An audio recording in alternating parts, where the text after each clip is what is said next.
Hello and welcome to the Temple of Tomes with your host, Indie Comics Jones. Today is July 1st, 2021. This is episode 348. Extraordinary is what we're looking at today. This is the number one issue coming out from Titan Comics, and it comes in at a whopping $3.99. Now on the cover here, I believe this is Charlotte, but she's not revealed until the last page, and I have no idea who this guy is. This is one strange comic. Looking at this cover, in fact, I thought this V.E. Schwab is something like H.P. Lovecraft, the way it's kind of written there. And it turns out it's a woman writer, and she's written some other comics before, but I am like this person. This is like a gender swap on me because I feel like I'm going, why? What is going on in this comic? Why are they doing this? What's the purpose of this? Why is this scene in here? Well, anyway, let's take a look at this. This is not going to be a recommend.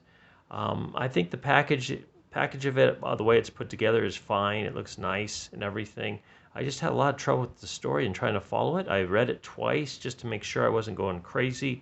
I think the premise of the story or for the storyline is really nice. I just don't think it really fills in enough on it, and I'll get through that as well. Let's take a quick look to see who worked on it. We have V.E. Schwab as the writer. The artist is Enid Balam. The colorist is Jordi Eschwin, and I apologize if I said that wrong. Rob Steen is the letterer, and the editor is David Leach. Okay, let's get a little quick blurb of what these extraordinary people are. Welcome to the world of extraordinary. Extraordinary, or EO, a person who has survived a near-death experience and returned with superpowers. These powers are the product not only of how the person nearly died, but the final thoughts at the moment of death. Incredibly rare and potentially dangerous to themselves and others. Few people know about the existence of extraordinaries, and an organization called EON is determined to keep it that way. Okay, and it's set in the worlds of vicious and vengeful. I'm not sure what that is exactly, but we do see Eli and Victor in here. So we start off the first page 2 years ago. We've got Eli and Victor. And at this point, I'll just give it away. Both these guys are extraordinaries. They've died. They've kind of manufactured their own death so they could be brought back, so they could have their near-death experience and come back with superpowers. So they're up on this building that's being constructed. So this is some of the stuff that just kind of didn't make any sense. He's got the gun pointed right at him. He's meaning to kill him. They talk about being a experiment going wrong, and he fires at him like point blank. I mean, look, he's like right there. And the guy gets away still. He empties his gun, and the guy's behind him somehow. I'm not sure what's going on here, but he just has a gun. In the next scene, he's got some kind of razor wire rope. Now, I've looked through here. I couldn't figure out how he got it, if he manufactured it or if it came off his arms like this somehow. His face is kind of melting. So I'm not sure what's going on with Eli at all. I have no idea. So Victor attacks with the knife, and he pulls him in, and he actually stabs Victor with his own knife. And for some reason, the police are there a second later. So I'm not sure how they got up there and they knew what was going on. There's just a lot of questions. Why? So he becomes inmate 0 at EON. And here you have the EON facility. This is present day, so 2 years later, basically. And his cell's pretty nice looking. I mean, he's got like nice tile. He's got his own shower inside, so he doesn't have to shower with the other dudes. and a mirror and everything. It looks pretty good. Good living for being a murderer. And then they go back to his college years, 14 years earlier, or 12 years, 14 years early at Lakeland University. And now this part made very little sense to me. It's like these little tiny clues that suddenly mean so much in the whole story, but the clue doesn't seem that important, so to speak. So they're talking. He's meeting Victor for the first time. They're both become friends, and Angie jumps in, scares Victor, and I guess they're boyfriend and girlfriend the way he's holding her and everything. But then Angie ends up being the girlfriend of Eli later on. So, and they just talk about, he wants. Victor just says, "Hey, I want to be a doctor so I can take things apart, put them back together," and Eli's just saying, "I want to just do something that's never been done before," basically. So then that was the big deal for their sophomore year. Their junior year, he's in class and someone asks about EOS, and that gets, I guess, Eli to thinking, and the professor pretty much just dismisses it and moves on. So that's a big major point for some reason. His junior year, his senior year, Eli flies off the handle. They're talking about their thesis, and he just says, he says, "Oh, just do your thesis." And he says, it just isn't a thesis. I mean, it doesn't have to be. And I guess he throws all his food and stuff all over the on the table. It's a chance to make a difference, is what Eli's saying. So Eli seems like this guy that's got quite the temperament on him, you would think.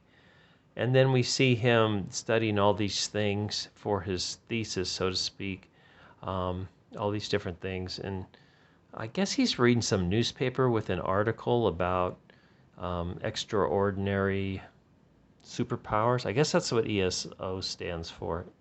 EOS stands for. I am not sure. It's not really spelled out. So Victor stops by. They go out to get a bite at the local pub. This is where we find out Angie is now Eli's squeeze. And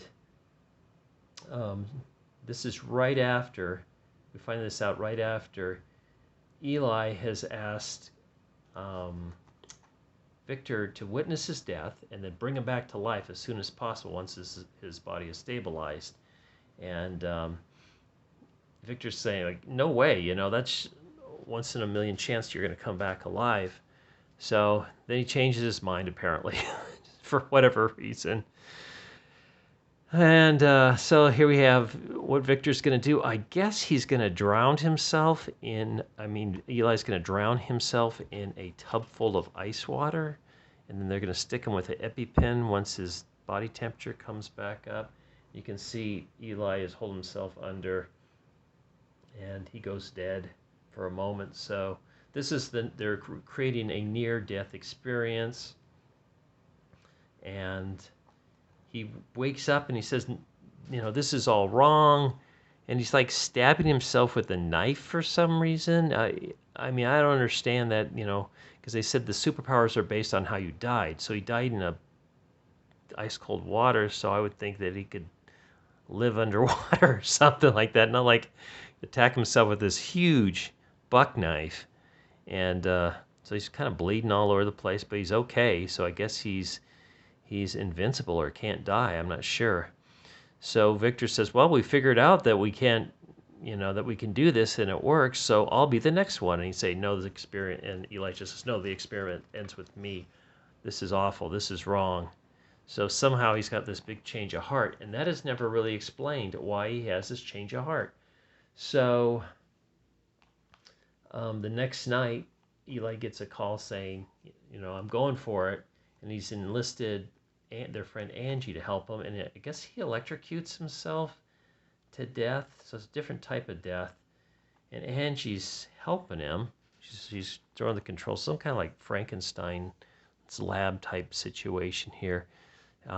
Eli's figured out. He goes to the house and he finds Angie dead, and He just says, I should have killed you then. Which doesn't, I don't understand that. What, he's in this chamber, and he says, I should have killed you then. I don't know. But maybe that's his thought from the previous, for this succeeding page, I guess. I certainly tried. So here he is dead again at some other place, besides a skyscraper. The police come and arrest him. So this thing's just going all over the place. And it's not explaining why he wants to kill him, other than he had a near-death experience. So then he goes through and he's picking off these people in the street and killing them, because apparently they have a near-death experience, but they're not explaining how he's figuring it out and why that's a bad thing. So it was frustrating. It's like in this one too. He's still breathing. Call a bus. That's what the police officer. It's like, why are you calling a bus? Is that a different word for an ambulance? I don't know. It just seems weird. This whole thing it goes back and forth. So he's killing a guy here. He just sees on the street. He's killing a woman by a car here. And he's killed somebody else, shot him. And then I guess they arrest him and he escapes. Maybe Victor escaped. I don't know, because there's lightning and or electricity. So I guess that's Victor, perhaps. So this just goes on and on. He's killed Victor like 4 times, I guess, in this comic, and they're taking him back to this EON, and they're going to have a whole army, and he's going to help out this army because now the government knows that these extraordinaries are actually evil, and they're going to help. Eli's going to help them. But he's the prisoner, but he's dressed exactly like the army. So it seems like it'd be very easy to do whatever he wants if he gets out of the handcuffs. So it's just kind of crazy. They give him a bunch of files to look at, and his point is to look at this gratuitous shot there. You can see he is very well manscaped. He's well below the pube line. So his job now is to go through the files and figure out who is the next extraordinary to kill. Now, it's not said why they are killing these extraordinaries other than they have superpowers of some kind, but it's never really told.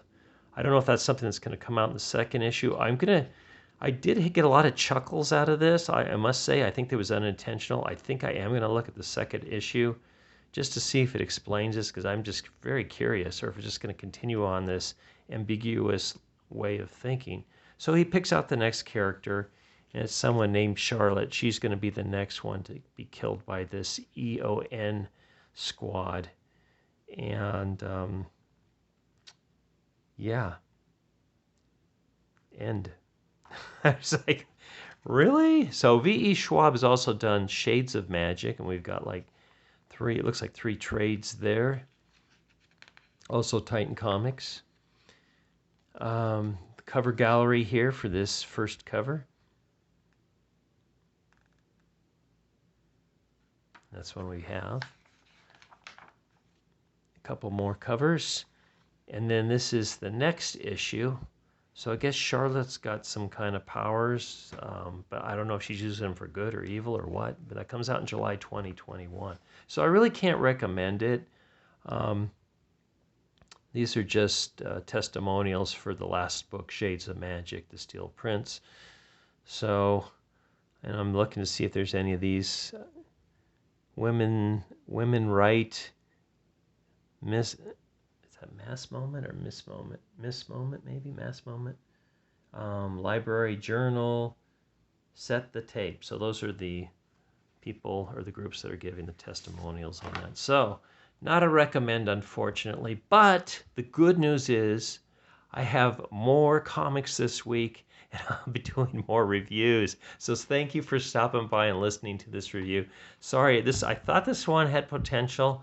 It just went off the tracks. And I'm sure I'm going to be hearing from people and telling me I've got it all wrong, but that's fine. Just leave it in the comments. Please like, please subscribe, leave comments. And as always, this is Indie Comics Jones from the Temple of Tomes, bidding you adieu.